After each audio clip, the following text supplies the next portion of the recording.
My question is, and this question might already be answered in some capacity in our discussion, but is the disease model an accurate way to look at depression? That depression is a mental disease or it's a mental unhealth?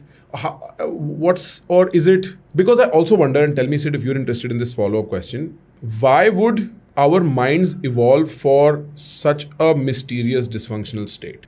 So my first question is this disease? Because disease is the exception to health as a rule. And if it is not a disease, what purpose does this serve in the evolutionary chain of things? What do you think?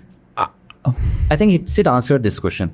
एक time पे जब homeostatic mechanism breakdown हो गया, Correct. then it becomes autonomous. Correct. See, I'll give you a very clinical example. एक patient आके बोलते हैं कि मेरा वाइफ ने मुझे डिवोर्स दे दिया, अब मुझे डिप्रेशन हो गया है, आपकी दवाई से क्या मेरा डिवोर्स ठीक हो जाएगा? Very fair question. The answer that I give is, see, this is your problem. This is what started it. Now depression has created multiple layers. With my medication or with CBT, we are going to break those layers so that you can deal with the problem at hand in a more efficient way. अगर वो नहीं समझता तो मैं एक और बात बोलता हूँ. मान लीजिए आप बाहर गए और बारिश हो रही है, बारिश में आप भीग गए और आपको जुकाम हो गया. अब क्या सिर्फ अपने आप को सुखा लेने से जुकाम खत्म हो जाएगा? नहीं. एक चीज है, ट्रिगर करके एक इलनेस स्टार्ट कर दिया, अब आपको मैनेज करना पड़ेगा. उसी का काउंटर पार्ट है, कुछ स्ट्रेसर आया, उसने एक इलनेस को ट्रिगर कर दिया, but now it's an illness, it needs to be treated. It does not have to be treated with medications only. It can be treated with therapy, maybe only exercising depending upon how severe it is. But this is why it is a disease.